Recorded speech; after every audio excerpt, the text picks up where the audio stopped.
Je reviens à l'instant du centre-ville.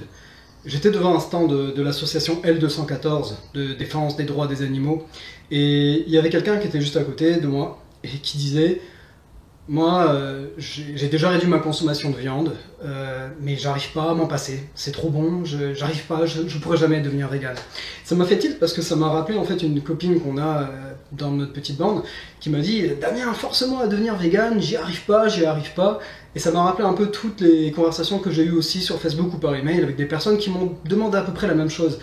Genre, je sais que pour la planète, pour les animaux évidemment, et pour ma santé, eh ben, je sais que je dois devenir végétalien et vegan pour mon éthique, mais j'y arrive pas. Alors quoi faire? J'ai 4 choses à te dire par rapport à ça. Premièrement, tu mérites des félicitations. Tu mérites un grand bravo parce que dans un monde profondément carniste et spéciste, le fait même de te poser la question, d'avoir cette envie, ce désir de réduire l'impact de la cruauté de ton mode de vie sur les animaux, sur autrui, c'est à féliciter vraiment, parce que dans un monde où tout le monde en a rien à battre, tout le monde s'en bat les couilles, toi tu te poses la question et tu as envie d'avancer, ça mérite des félicitations. Deuxièmement, n'attends de personne de te motiver à devenir vegan, c'est impossible. Pour une simple raison que si la motivation ne vient pas de toi, si elle est dépendante de quelqu'un d'extérieur à toi, eh ben, il suffit que cette personne disparaisse de ta vie pour que ta motivation disparaisse. Imagine que tu veux le faire pour ton copain ou ta copine, ou pour tes amis, ou X, Y, Z. Eh ben, il suffit que tu quittes ton copain, ta copine, ou que tes amis changent, pour que voilà, tu sois plus vegan. Bon, heureusement qu'il y a peu de chances, parce qu'aujourd'hui, être vegan, c'est pas trop à la mode, donc il y a peu de chances que tu deviennes vegan à cause de l'influence sociale. Mais même si ça devait arriver, fais gaffe, c'est pas la bonne voie, ne me demande pas à moi comment te rendre vegan. Donc mon conseil, troisième point, et ça va pas plaire à la plupart des véganes, mais moi je te conseillerais de ne pas changer tes habitudes. Pourquoi? Toute l'énergie de frustration, à chaque fois que tu fais ton repas et tu dis putain ça serait meilleur avec un steak, putain ça serait meilleur avec un fromage, ou XYZ, ou une omelette, voilà. Chaque fois que tu te dis ça manque d'un produit animal et t'es frustré, tu fais l'effort. Tu accumules une dose de frustration comme ça, qui va péter et un jour tu vas rebouffer un steak ou quoi que ce soit. C'est que t'es pas dans la bonne démarche.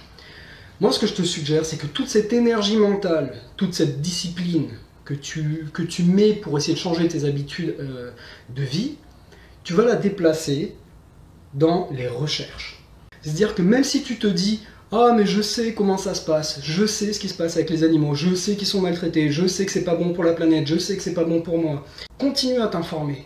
Même si tu as vu les vidéos d'abattoirs, même si tu as vu Terrien, que je te recommande et que je mets en description, même si tu as vu Conspiracy, que je mets aussi dans la description, et ben continue à regarder. C'est-à-dire que si tu te dis non c'est bon, j'ai déjà vu, je sais que c'est difficile à regarder, mais je continue, mes habitudes alimentaires c'est trop dur, non, continue à regarder, continue à lire, continue à chercher des articles, fais des recherches Google, tu sais comme à l'ancienne, tu vas sur Google et tu fais pourquoi devenir vegan, et encore mieux, cherche aussi les arguments contraires.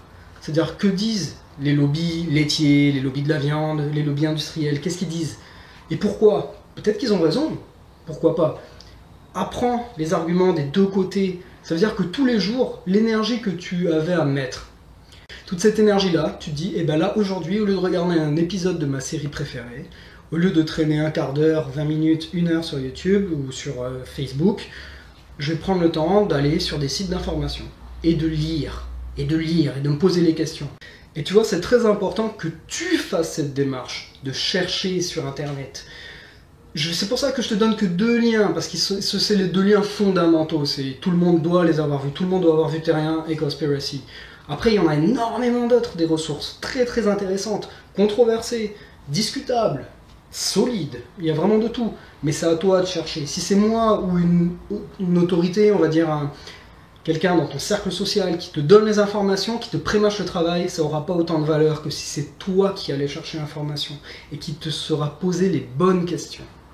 Et continue, tu fais ça tous les jours. 4e point, si tu as vraiment fait ça, 4e point, il est très important, quand tu es devant ton assiette et que tu bouffes ton steak, je veux que tu te poses et que tu le mâches et que tu savoures et que tu goûtes pleinement ce qui se passe dans ton corps. Et que tu fasses l'association avec tout ce que tu as vu, jour après jour, tout ce que tu as appris, jour après jour. C'est tout. Ça, c'est inspiré de la méthode Allen Carr, la méthode pour arrêter de fumer.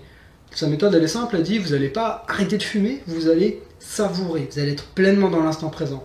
Vous allez vous rendre compte à quel point c'est dégueulasse. Et bien c'est un peu la même méthode que je te propose.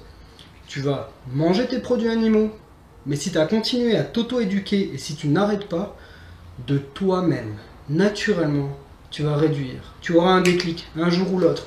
Évidemment, j'espère que ce déclic il va arriver le plus tôt possible, pour les animaux, pour tout un tas de raisons. Je te le souhaite.